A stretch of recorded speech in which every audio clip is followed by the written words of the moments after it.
Hey there, folks. First of all, I'd like to say thank you to everybody who has left me comments and seen the video about Caesar. It really touches me to know that you really care, and you're a great family to have. YouTube is a special place with special people, and I really want to thank everybody for doing that. We're getting back on the road, back into good videos and stuff like that. So I hope you watch. We did the campground video of Nashville that we went to, and we're going to do more on Nashville coming up. I don't know if it's tomorrow or the day after. But anyways, one of the parts of my job that is really kind of neat, being new to North Carolina, I'm in the western third of North Carolina in Statesville, is I get to travel to other plants. My company has 4 or 5, maybe 6 plants around the Charlotte, North Carolina area. And so I get to travel to them for various reasons. We do audits, we do trainings, we do program exchanges and things like that. And it's really pretty nice. It gets me out of my office, I get to see different operations, and I get to see the country, the North Carolina country. Normally I'd have to drive all over hell looking for these things on my own. And some of these things are really hard to find. Right now I'm sitting outside of a place called Vols Creek Campground. And I'll show you this. In North Carolina is really kind of part of the Bible Belt. And there are a lot of these places that are religious camps where they have what they call a camp meeting. And Vols Creek Campground was established in 1853. Originally, it was a revival meeting tent in the middle of a piece of ground. And the camp meeting lasted for a week, and people would bring in their covered wagons and carriages and go to Bible readings and sermons and seminars and services 2 to 3 times a day. And as it got more popular, people started putting up more tents, and pretty soon they got an organization standard of what the tents would be like.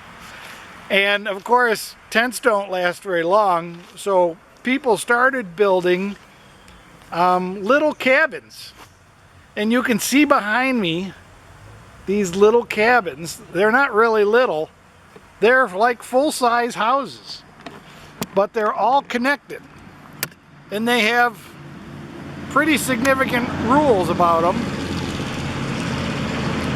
And it's a little noisy. I'm going to see if I can walk in here without getting in trouble. This is the center court where the services are held. And then there's 2 squares or blocks of houses around the outside. But these are the houses around the outside, which they call tents. And they're pretty specific on how they can be built. They can't have any windows, no glass. They can have screens,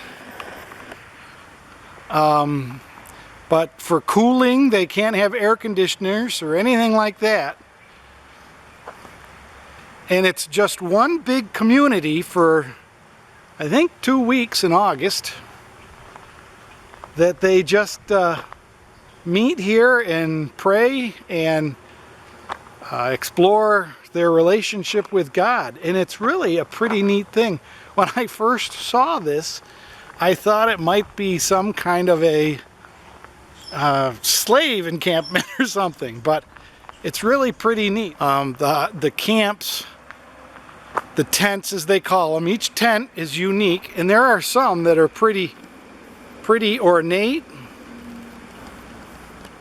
There's one with an upper porch and a bottom porch, and They have front porches, and because they are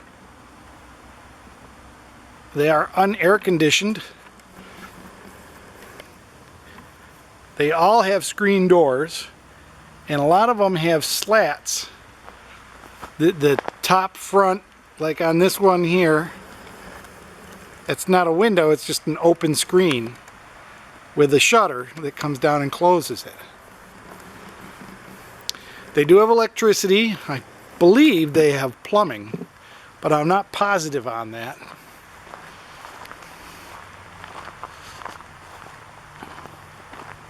But this has been here for over 150 years. And they keep it up, keep it changing. And there are people that own these and they sell them. They have addresses and everything. And this is looking down the way there. They're a designated size. Let me read through the rules and regulations for building these while I take you on a walk down through them. Tents may not exceed 24 feet in height nor exceed 14 feet in width or 28 feet in length, excluding front and rear porches.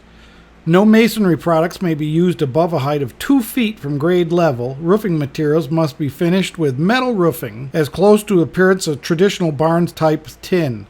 Windows are prohibited. Ventilation must be by traditional slatted openings. Slatted openings may be backed by screen or plexiglass. Storm doors are prohibited, but screen doors are allowed.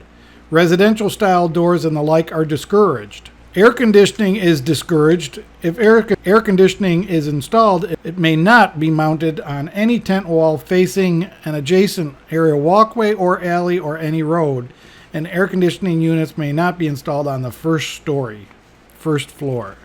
Exterior siding must be finished and trimmed with sawn lumber, exterior grade plywood, or engineered lumber having the appearance of traditional sawed lumber, and may be painted, unpainted, or stained. Vinyl siding is prohibited. Across the street from the camp building, or the structural things, is a restroom. And I'm not sure why or what. And land on the other side is theirs too. But I thought that might be interesting to you. There are a lot of camps, religious camp meetings around North Carolina, and this one was one I thought was pretty neat.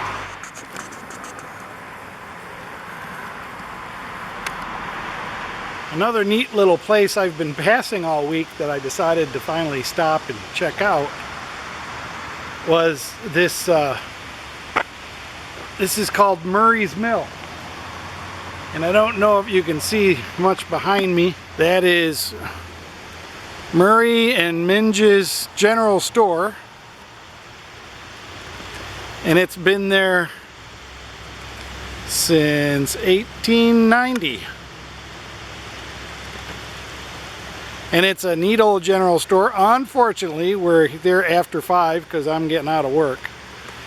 And it's across from Murray's Mill, which is an old mill and museum now. Historic Catawba County is pretty neat. You can see the mill wheel is still in place. It looks a little rusty to work, but who knows?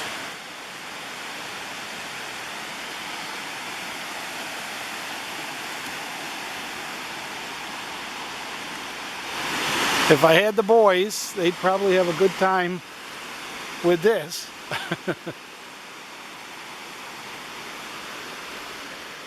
But this is part of the Carolina Thread Trail, which is kind of a trail that goes around North Carolina, and you can hike it. And it's not continuous, but it's a lot of little trails that they hope to someday connect together and make one long hiking, walking trail, similar to like the Appalachian Trail through North Carolina.